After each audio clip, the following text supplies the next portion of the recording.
In the scriptures, we see one of the most beautiful examples of a woman coming to anoint Jesus and pouring forth expensive oil from an alabaster jar.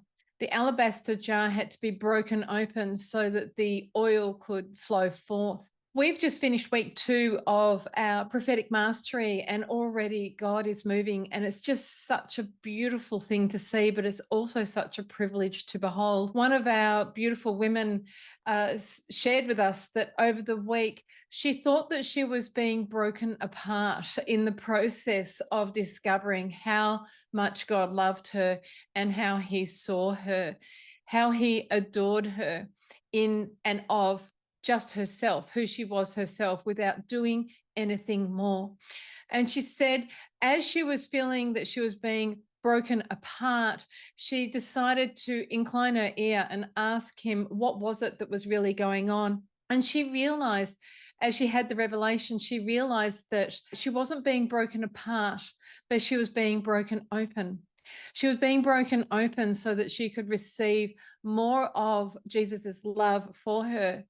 And then I added that she was being broken open so that on receiving more of his love, she could then pour forth his love to the world around her. She would become the shining light.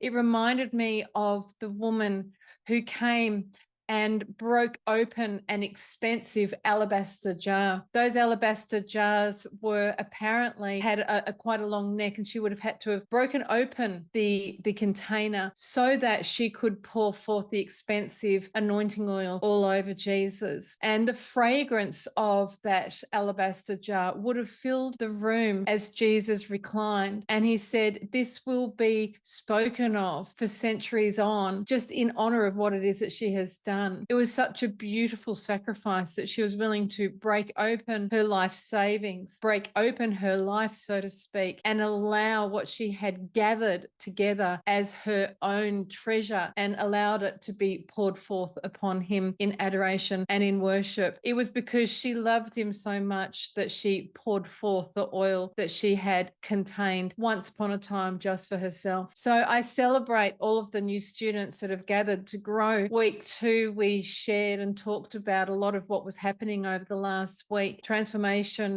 of lives, and hearts are being broken open so that we may receive more of God's love. So I'd say to you, be that alabaster jar. Be open to be filled up to overflowing with his goodness, and then allow yourself to be broken open so that you may pour forth around the world around you. Because as you allow yourself to be poured forth, they will taste and see that God truly is good. You carry an uncommon light that those who don't yet know him, and even those that do know him, will notice about you. You carry an uncommon fragrance that those who are around you will not quite understand or know what it is about you, but they will want to know some more. I have another testimony about my husband Andrew and a cup of coffee yesterday, but I'll share that for another time. But for now, I encourage you, allow God to break you open so that you may be filled up with more of him. And then as you go, allow him to pour forth out into the community in which you live, in which you go. Bye for now. Lots of love.